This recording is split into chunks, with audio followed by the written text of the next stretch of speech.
Today, which is not the same day for you, but today for me, I watched one of the most incredible defensive feats I've ever seen. And I think the match isn't even over. You know, I have 4 games to show today. This is Akiyama versus Turdz in a chat tournament number 26, first round. All rules but same wall are in effect. That will be relevant because one of the games has a rare, but won't actually really matter. And I just saw an incredible defensive feat that I think using the solver will only serve to show just how ridiculous these saves were. Because Turdz drew unbelievably bad hands against undoubtedly one of the strongest players on the site and didn't lose in just remarkable fashion. So in this game, Turdz is our second turn, our blue player, and Akiyama starts in 1. And I think just kind of looking through a thought process of trying to figure out what to do against it, if we try to do a setup in 5, if I can't, first of all, noting we can't take it. We have 3 different corners that want to go in 1, and none of them can. This card also sort of a corner card for 1, a little more variable. This card, not for 1, but not that much better in any other corner. This is an incredibly unbalanced hand and terrible at dealing with this kind of starter. And if I ask the solver what it thinks, it says there are 40 moves Turdz can play, and all 40 of them are forced losses against perfect play. But let's look for ideas. Firstly, can we go in 5 and set ourselves up to take both ways? Because currently we can't take either way. 2 is going to be the harder square to take in, so we'll check there. This would need a 6 facing up. This is the only card itself that supplies that. Can't set it up. This would need a 4 facing up. We don't have it. This would need a 3 facing up. We don't have it. This would also need a 3 facing up. Guess what? We don't have it. And this would need a 2 facing up, which we don't have. So there is no play we can make in 5 that would set us up to have captures both ways. Now, something I think Akiyama's games have shown really well that's an idea kind of unfamiliar to me is sometimes you don't need to set up both ways. If you can set up one way and have a response if they block the square you have a threat, that can be good enough. Oh, there is a 3 up. All right, so this was the only card that set up in 2. I'm an idiot. But does it set up in 4 as well? And the answer is no. There's a bunch of 5 plus 7 does not equal 8 plus 3. So there's one way to set up, but we could ask. This sets up 2. And if they block 2, we know it doesn't set up 4, so they're likely to block 2. Do we have a nice move in 3? Here, the answer is not really, right? If we take this, they have a whole bunch of ways to win, but like something like this looks pretty straightforwardly winning for them, and it is. But if we had a card to go in 3 that could capture and be safe, that might be pretty nice. So I think there's still reason to look at 5, this kind of, again, an idea I think, in my experience, maybe other people have done it, but I've seen it most from Akiyama, of this kind of you only need to set up one way, you don't actually need to set up both, even against a starter you can't take. This card would need a 7 to the left, we don't have it in 5. This would need a 5 to the left, we do have that. This would need a 2, we do not have it. This would need a 4, we do have it. And this would need a 4, we have that. So we could play a 4 or a 5 to the left and set up in 4. So the question is, can they block 4 in a way that's a problem for us? And we could immediately see something like this could potentially be good for us, or 5-8-2-8 might be really good. Not good here with that 7 down. So that might bring us to, okay, what if we do it with an 8 down? Then if they block here, maybe we can take them and be safe. Now we might have problems with combos here. In fact, we do. This would just be instantly losing pretty clearly. But you could see how there could be an idea there. By making a big threat in 1 square, we make it likely they will block it, and maybe we have a good setup against that. Here, I just don't think we do. So 5 is kind of out of the question. Where else are we likely to look? I think 9 is kind of worth considering in our cards all face towards 9. We can't do anything about their starter, but maybe we can start setting up something that's at least our cards are facing. And I think one nice point of 9 is if they go in 4, you will have safety in 7. As long as we don't set up a combo for our opponent. And it does not seem like we will here. You know, our 8s to the right are going to be safe in 7. However, if we go 9 and they go 2, we won't have safety in 3. That 8, 6, 3, 7 is pretty strong. 9 doesn't seem very appealing, right? They'll have a target. We'll have ways to recapture, but we'll never have set up against theirs. And they can keep playing cards that are tough for us to take, right? You know, if we do something, this idea will come up again. But if we do something like a weak corner here and they just take with this is a really annoying card for us.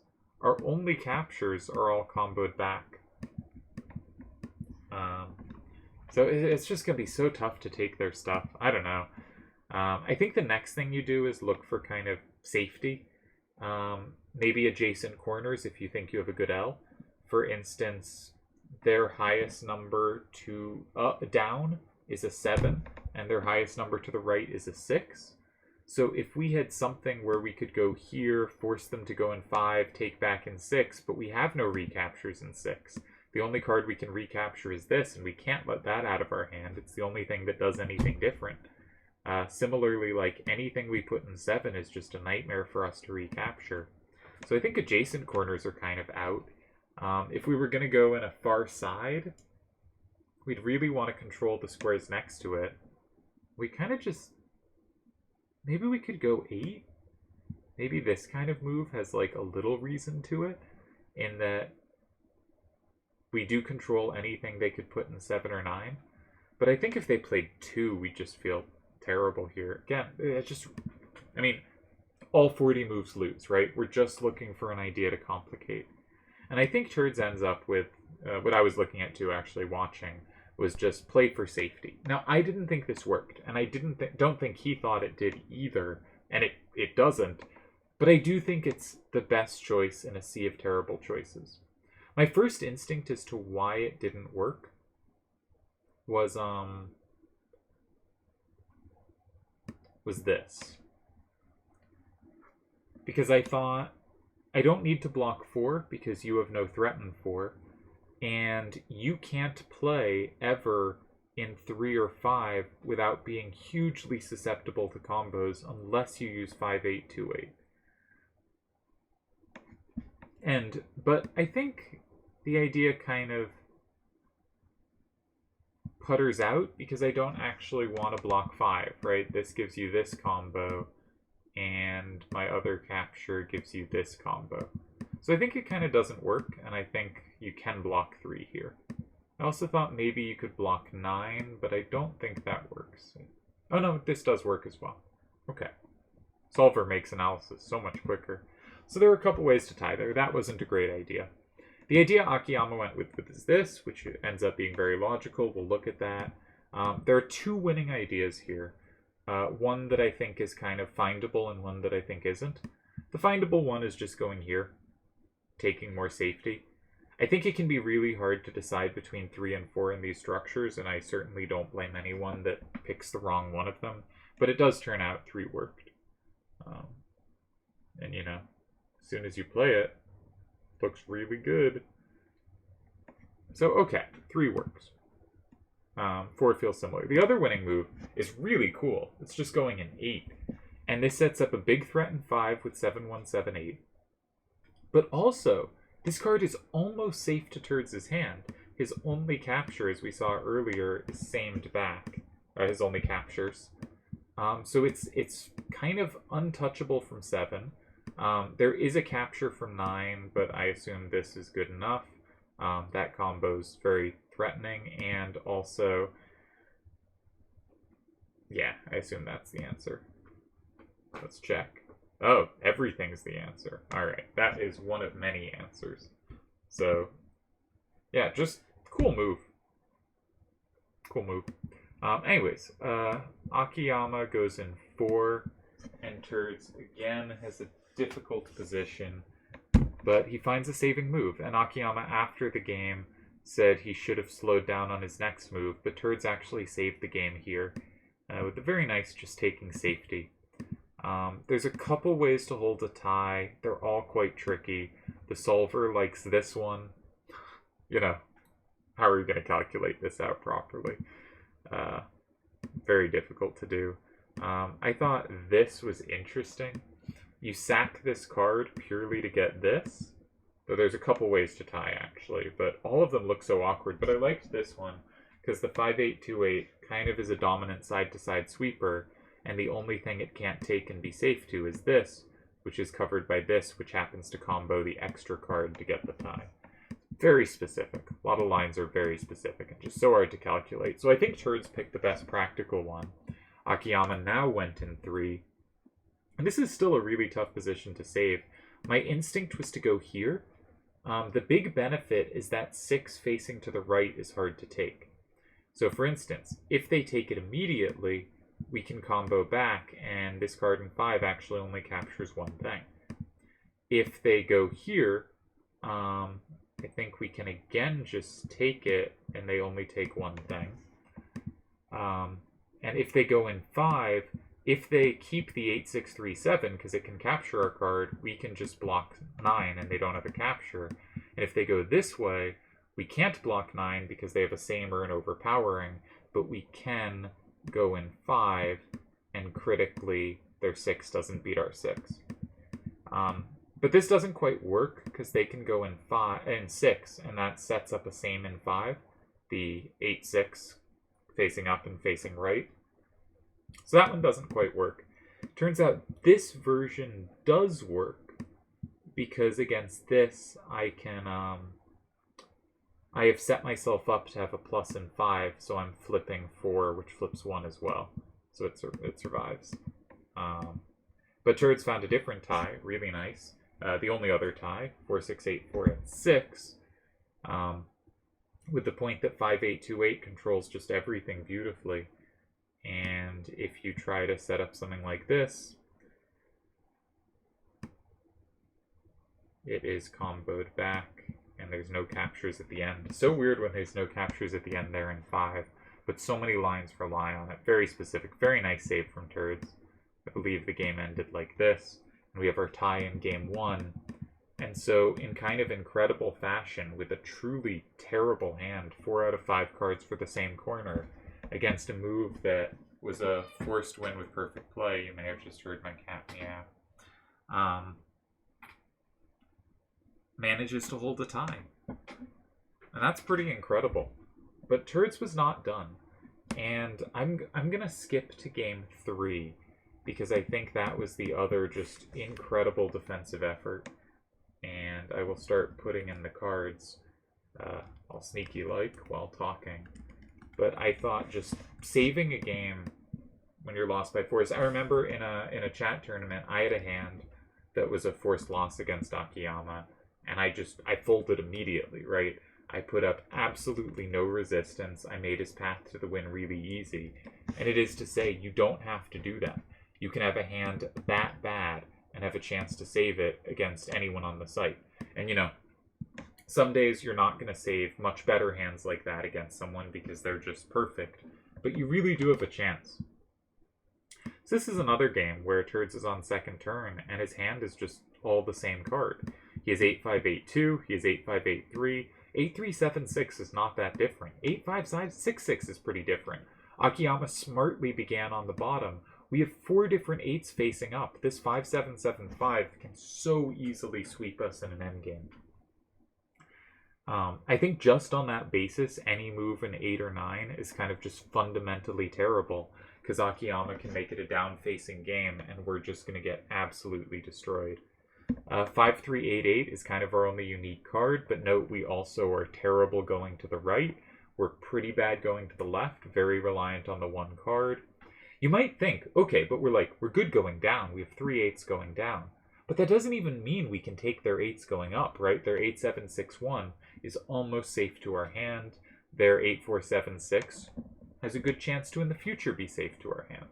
You know, Akiyama could have just as easily started somewhere like here. Though given that he didn't, maybe there's setups against this one. Alright, the solver is telling me this one is worse, but also incredibly dangerous. But Akiyama does pick the better one. And yeah, if we take it immediately, Akiyama has the recapture. This would really tempt me, simply because I feel like if I can force the 5-7-7-5 out of their hand, maybe I have a chance. But this position's actually just lost. We don't really have moves anywhere. It's hard not to do something blocking 9, I think. And apparently in this position, a million moves win, but mostly in 5. Like this. And even though you have this capture that looks all nice, we just get swept on the top row. No, not like that. No, like that, yeah. We just get swept on the top row because the 5s are all comboed. Yeah, what a nightmare of a hand. So, like, taking an 8, but 5-3, 8-8 is our most important card. Incredibly difficult position. I think we can kind of rule out playing on the bottom. My instinct might be to go in 2, just to make sure the game is up-down. But even though we have all these 8s up and down, as I said, we're not really ever sweeping them up-down. It's really uncomfortable. The 5-7-7-5, if played on the top row, will capture anything below it. The 8-4-7-6 controls a lot of other space. Ugh, what a nightmare. Solver says there are 3 moves that tie. 2 of them are in 1. We can set up L's that just barely hold. And there's the move Turdz made. Noting he has the recapture in 6 if it's captured. And he does create an actual difficulty. It's kind of the only square on the board, except maybe 9. But again, we do not want a down-facing game where he creates something Akiyama can't take, right? He has created some kind of threat of blocking 2. So Akiyama goes in 2 himself. Incidentally, this was the second game of their match. And this is one of those fascinating positions. So on the first move of the game, Turdz, out of 40 possible moves, 3 of them tie. He finds one of them. That is very, very difficult, even if you think the move makes sense and you could eliminate a lot of the other options. I didn't even check 5 here just because so obviously the hand didn't fit well. But if you were thinking maybe we could go here, the answer is no, this super loses. Actually loses a couple things. Apparently this wins, which makes a lot of sense. Make the game side to side, and Turdz' hand is terrible. More straightforwardly, just grabbing safety wins. And it's, you know, anytime you take something, there's so many options. I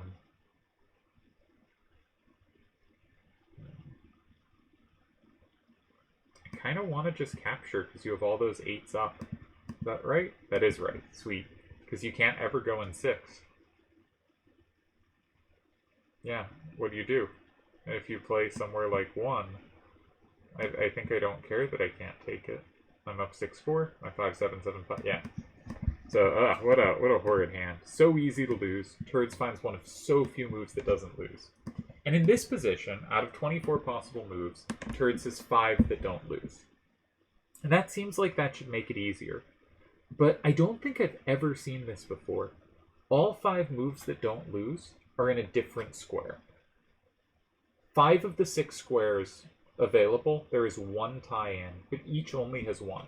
Now, it might be that the 1 in each is just the most logical move in each. That's certainly going to happen. But it also means there's never going to be some kind of consistent pattern to the position. It's never going to be like, you just put something in 1, and then when they go in 4, you have the big capture in 5, and you just have to hold the right card for that capture. No, each of these lines is going to be really different, really specific, not specific. Specifical is not a word. What's the only card that ties in 1, for instance? It's this one. Would you have guessed that one? I certainly wouldn't have. Why that one? Why not the other one? Why is 8-3-7-6 worse? I mean, they have a combo against it. I guess they can take... I guess this is the only one they have to take by overpowering.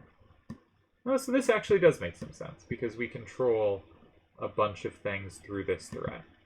Okay, once we think about it, maybe it makes sense. But it is specific. There is 1 tie-in 4. I haven't checked what it is. Do you want to guess what the 1 tie-in 4 is? Maybe we'll guess together. I'd assume it would be something when they play in 1, we have something nice to do in 5. which I assume means we need to keep 8376 for 5. That looks like the card, or maybe 8566. But we have, because we can keep both, and neither of them look like they walk into a big combo on the other side. So I think we need to keep both. Probably want to keep 5388 to have a threat in 6. If you've been thinking 5388 and 6, we'll come back to that one. So I guess not using that card. 8583? I don't know why I'd choose one of the top 3 over the others.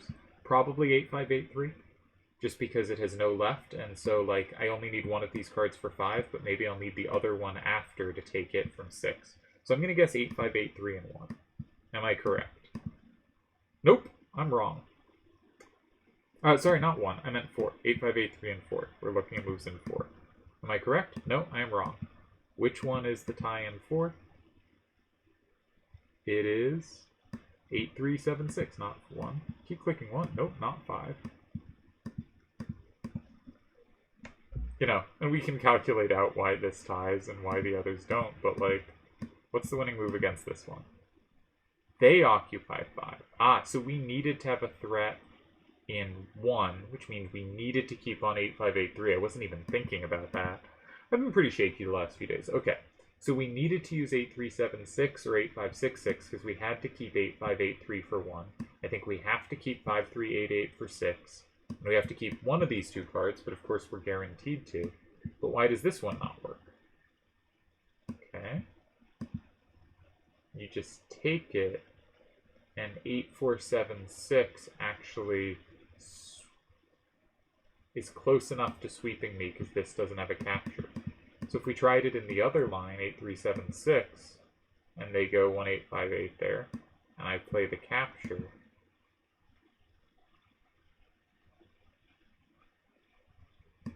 wait, what's the difference? Totally lost it. So I played here, and I lost to 6863 there. Okay, so in this one, at 6863, I go here, they go 1858.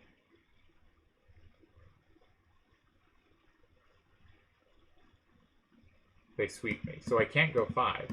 My save had to be another move. Oh, my save, I didn't need to take back 4. 4 was never captured here. I could play this.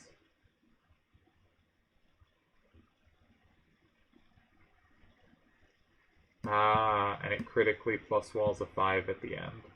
7 with the 8 plus 5, 8 plus 7, 8 plus 5 plus 10. Okay, didn't see that at all. So, okay, picking the right card for 4, what a nightmare. Now, it turns out 5, 3, 8, 8, and 6 does tie, but there's a whole bunch of things you have to check. You have to check, like, what if they go here?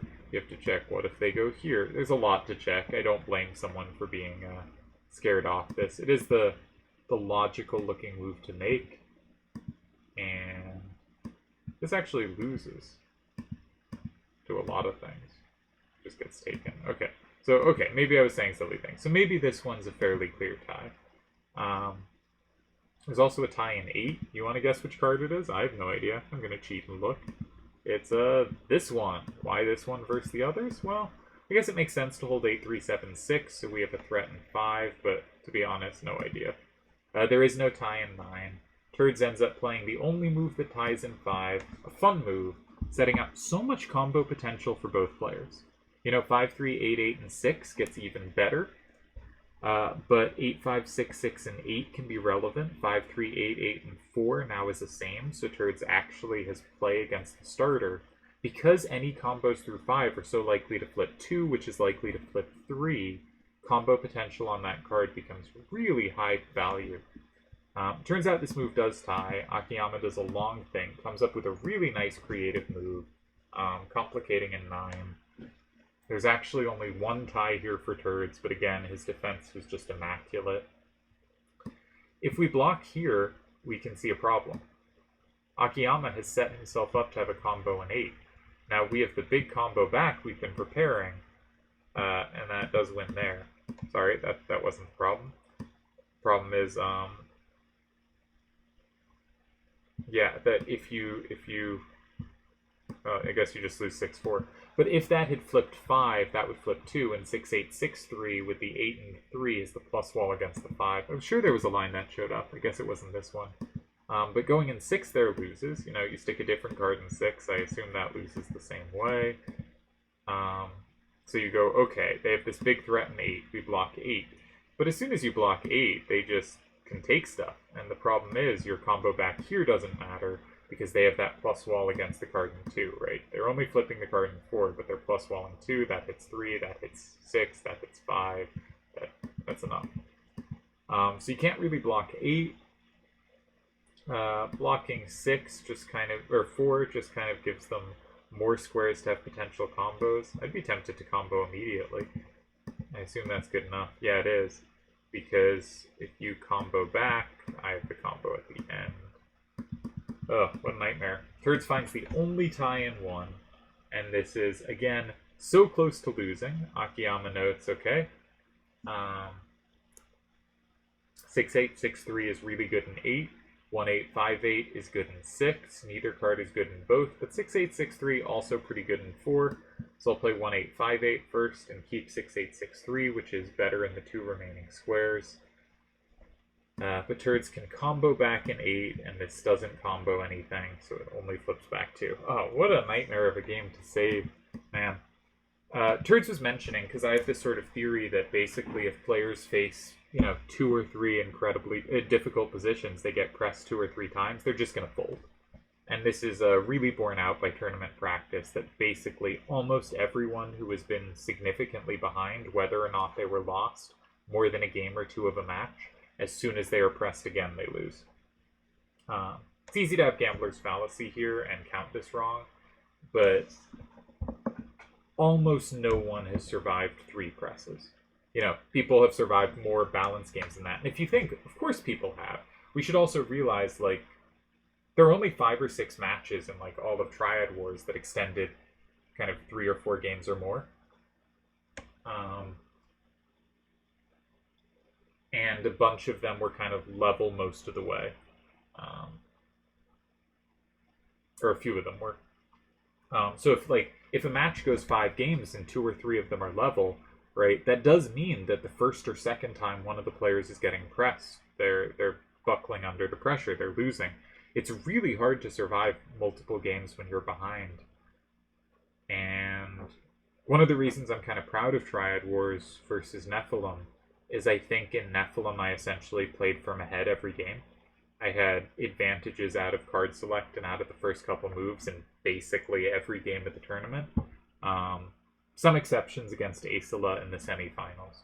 But I just felt I was pressing every game, and so usually I won within a few games because people don't survive that many presses.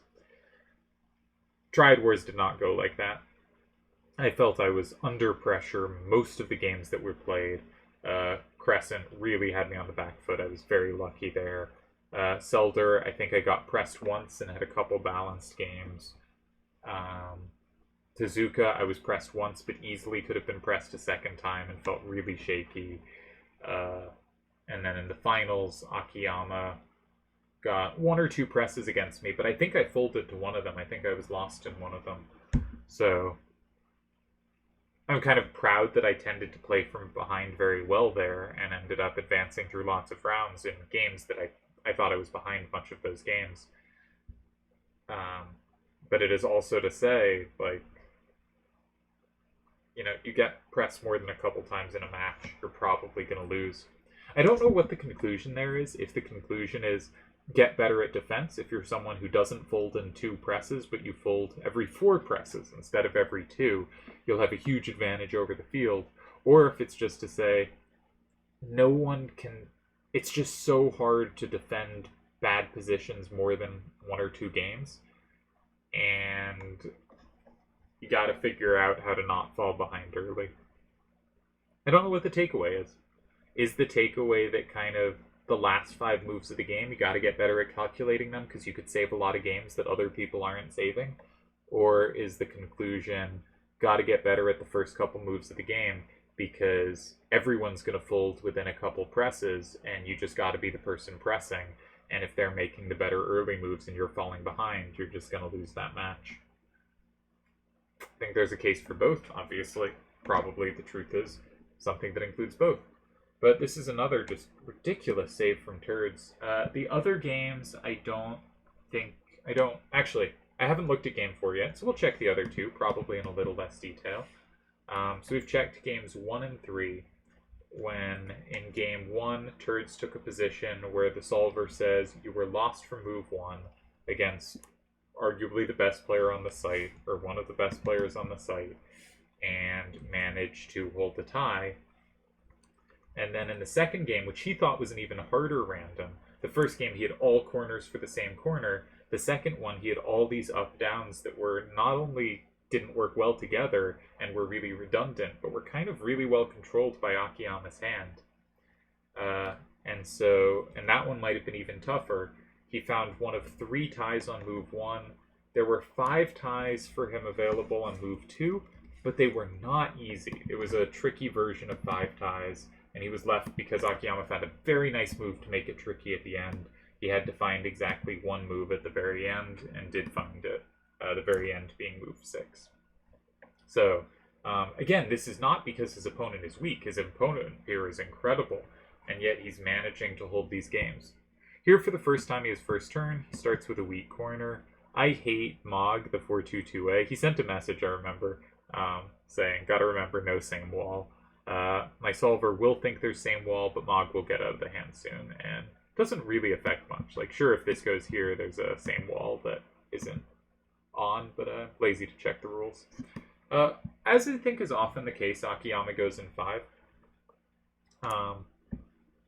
I tend to look at 5 as highly combo setting up, but I think Akiyama uses it in a different way, which we talked about earlier, of kind of, as long as I can control the squares you play next to it, I don't need to set up myself up quite as well as you might think. Sure, he gives himself a plus in 6 with the 3-8-8-3, that's great. There's no plus in 2, though, but there doesn't need to be. Because if you blocked 2, he would happily take 6. And if you blocked 6, you can't block 6 with a high thing facing out unless it's this, which he very happily takes while being safe himself. And if you block 6 with something else, with a low number facing out, again, 6, 7, 4, 8, and 9 is going to dominate. So this sort of idea of, I don't need amazing threats in 4 and 6. I just need to make sure if you block, in 2 or 6, if you block 2 or 6, I have good play. If you go 2, I have a really nice setup for 6. I didn't need to set up 2 that well because I set up 6 so well. And because I know I set up 6 really well, I know I have a good response to you going in 2. Therefore, I only need to make sure if you go in 6, I have an answer, and 6, 7, 4, 8 dominates any card that would go in 6. Again, this is a very Akiyama move in 5, and I think a really neat type of move that I just, you see moves in 5 from other people, but it's neat. Now, apparently, there was a mistake here. Apparently, there is a winning move here. The solver is telling me this was winning. Certainly didn't realize it looking at the game. Doesn't it look like 3-8-8-3 is just excellent here? So let's ask the kind of obvious, what happens if I take the free square? Well, there's only one win, and there's only one move that ties. So if you don't see this precisely, it's going to go badly. Okay, you do the capture. And, okay, yeah, this endgame makes sense as a really good endgame. You have anything in 2 really well controlled. This sort of, the point of the Akiyama starter, right, was I don't need to have a great thing for 2, because if you go 2, I have 6, and if you go 6, I don't have to go 2, I have 9. So maybe this makes logical sense. Maybe this is actually a really good response to the Akiyama center, is playing 9, saying, if 6 is occupied, I then really do have good moves in 2. Now here we don't even go in 2 immediately, right? We start in 8. So it is more specific, hard to generalize. Oh, very interesting idea. I did not consider this. I was assuming Turdz would make the move he made, which was 4-2-2A and 7, and I thought this just looked like a pleasant move where Akiyama has to be careful. 8-8, 4-5, and 4 is a very nice move. Sames are always very pleasant, but perhaps even bigger threat is something like 8-8, 4-5, and 8, which would be safe. 8-4-4-8 is really good at 6 and 9. So if Akiyama went in 2 or 8, I thought there was a decent chance Turdz could go in the other, and 8-4-4-8 would be guaranteed to do some useful stuff on the right, and 4-7-8-5 would be guaranteed to do some useful stuff on the left. So I thought there were a whole bunch of nice possibilities, and that Akiyama would have to be pretty careful here. Akiyama grabs not quite safety in 8, but it is close enough because this is really well controlled. And here, Turdz does not have a win. In fact, he only has 3 moves that tie. My idea in 2 is not good. This in 2 does not work. It loses to there, because when I take it, you have the big combo grabbing everything. Yeah. So 2 didn't work here. Not that card in 2. I think this card in 2 does work, though. Safety is pretty good. It is susceptible to combos, but as long as we keep this card, we hold on. And actually here, Akiyama again has to be pretty careful. That's the only tying move. Now I guess I use this card.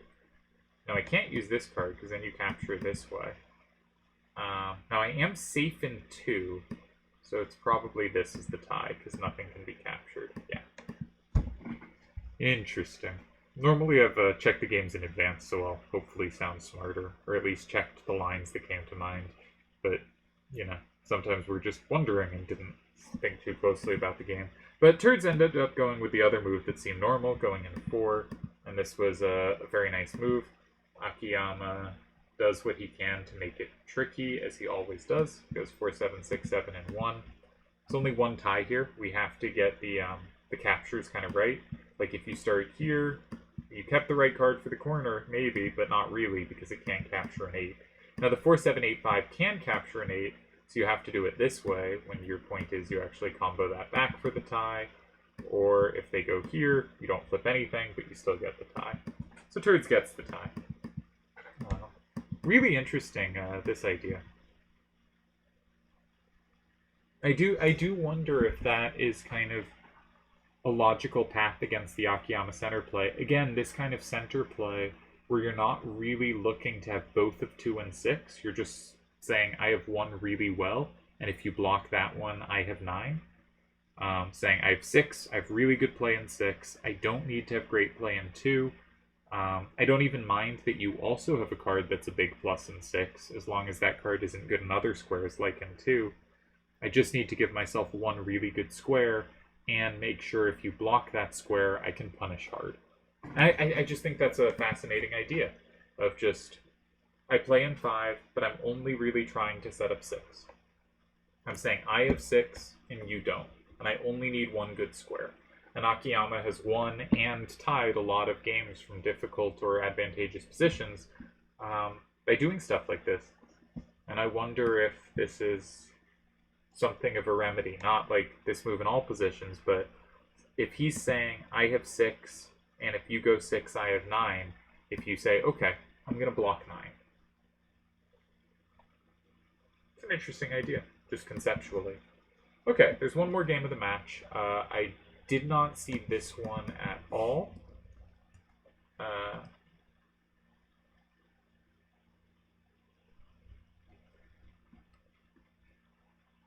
So, putting in the cards. Curious what we'll find. The others, like, at least I had kind of scanning thoughts, and I was curious, so I had checked with the solver while playing and been like, wow, Turdz is super doomed here. And he kept saving them. So, one more game to be saved, perhaps. I think I've put the hands in correctly. Akiyama started in 1.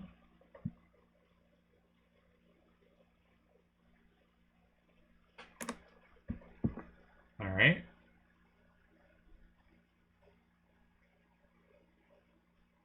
$8834 looks like I put the card in wrong. One sec, I'm gonna check. That feels like it's not a card. I'm gonna see if I listed the cards wrong. Gave me half a GIF. Curious starter. Turdz has this pretty decently covered, but I suppose 4577 controls a lot of things that could land in 2 quite effectively. While I'm checking if the cards got wrong, we'll have the solver slowly tell me what happened. It takes a while on first move, but I'm going to pop open the game to take a peek.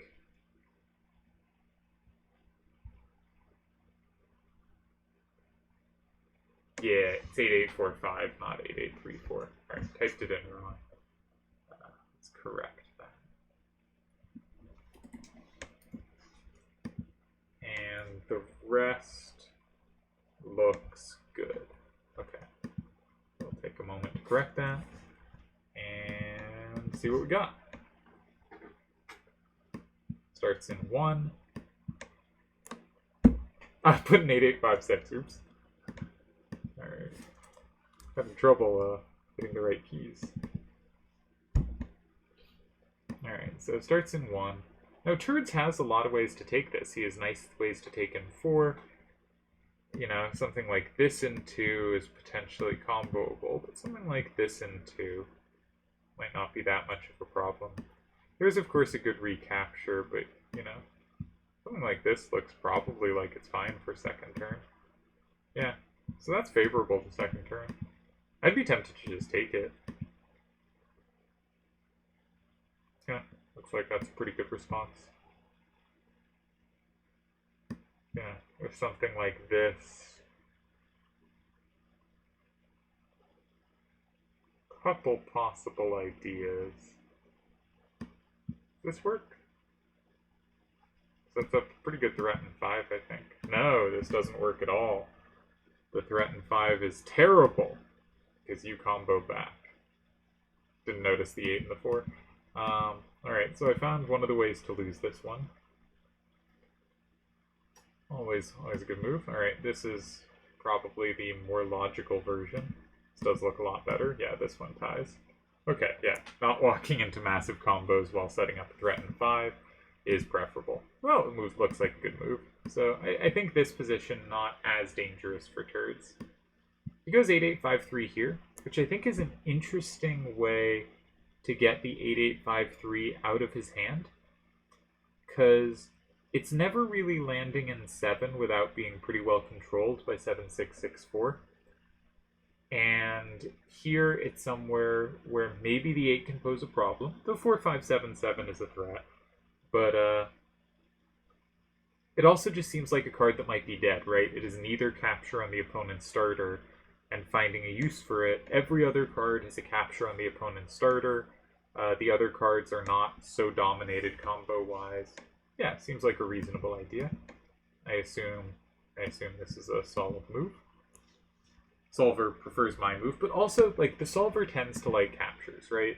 The solver will go, the opponent has very few ties, but like 8636 in 4 is one of the ties, and that's the most obvious move to make, right? Here, the opponent might have lots of ties, but they're probably in more scrambled places, and there's more there may be... The pure count of moves that lose is not the same as the number of tempting moves that lose, and that's somewhere it's easy to find it pretty misleading. So this looks like a reasonable move. And Akiyama went in 4. Really saying you don't want to go in 2.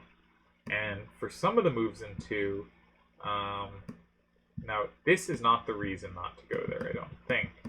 I think instead this is the reason. Though it can be messy.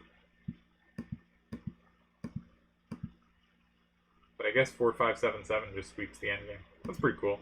But they don't have to take the combo in 8 immediately. Yeah, they have a win here if they start in 3. That's cool. Alright, complicated stuff. Because we don't have a response when they go in 8. Yeah, alright, fair enough. So definitely messy stuff on the capture here. But point is, if they do something with a 7 facing to the right, we may not want to combo immediately as the first turn player, but we you know, they have to be very cautious about that. Very cautious. And if they take it with this, that still walks into this combo. Again, maybe not scary if you have 8, but maybe still scary. And this one...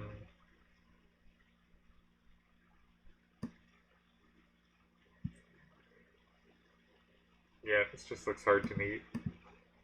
Alright, this position you do hold a tie, but I would be scared going into this one. It just feels like they have these 2 safe things on the top row. And like all these 7s are controlled by 8, 6, 3, 6. And maybe they're not. Maybe like the combo back is good enough, right? But it feels controlled. It feels hard to do something with that. Yeah, I would feel scared going into that position. So kind of hard to take in 2. What does Turdz do? Turdz goes in 8. Says, I have multiple cards for 5. Oh, but they're covered. They're both covered by 8, 6, 3, 6, and 2. But I guess if you play 6, 7, 8, 4, you have a counter combo in 6. 6, 5, 6, 7. Interesting. Does this work? Of course it does. Turdz defended so well this matchup. I guess that's the point of this. We've gotten into the games which were more balanced and less superhuman in their defenses. But also, these are quite complicated games. And again, Turdz have just 2 ridiculous saves. What a masterclass. Akiyama goes in 2, which was one of the only 2 moves that tied for Akiyama. And both of them were in 2. Akiyama had to find 2 here. So going somewhere like 7 first, I think... yeah, just loses to this, because even though you have the combo, you get hit back.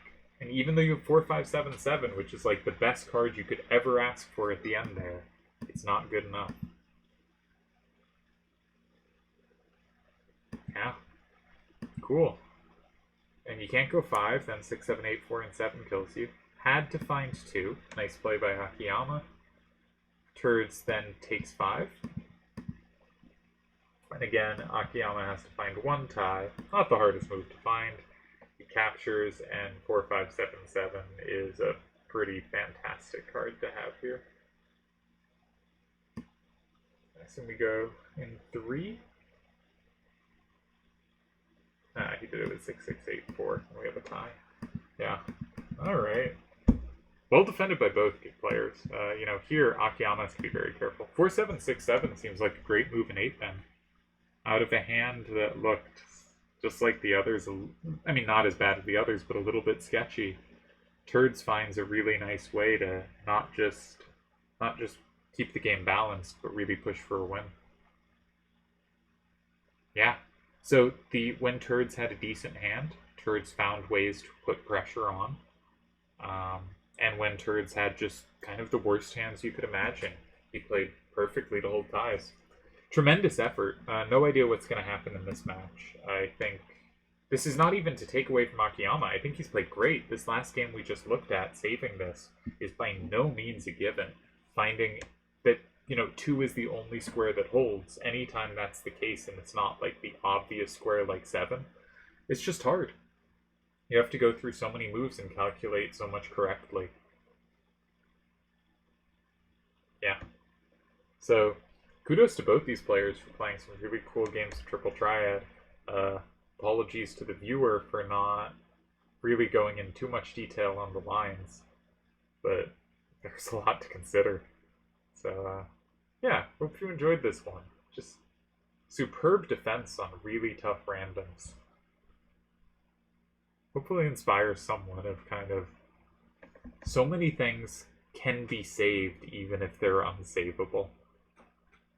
And that's something I noticed in my games is like one I had against Akiyama where I was lost on the hand and he plays, a strong corner I can't touch and all my moves are losing, is I ended up playing a move where I saw the losing idea, but I thought if he doesn't find this idea, then I think I'm okay.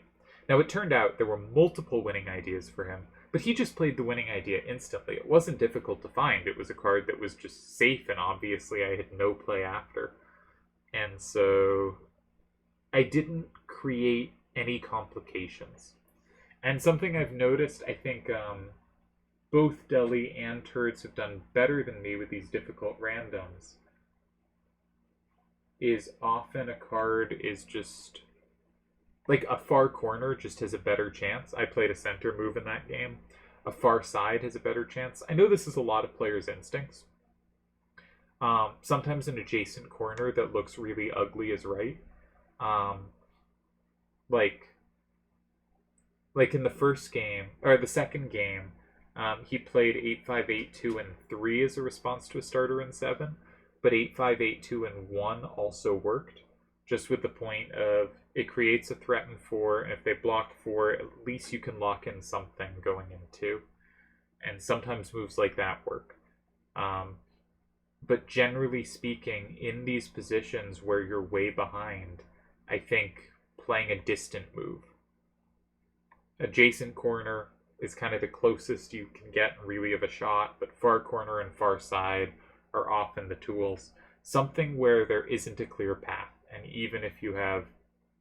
Though actually in that first game, Turdz survived by playing right next to it, so maybe that's not a useful rule. Oh, I don't know. Great defense. Hope you enjoyed the games.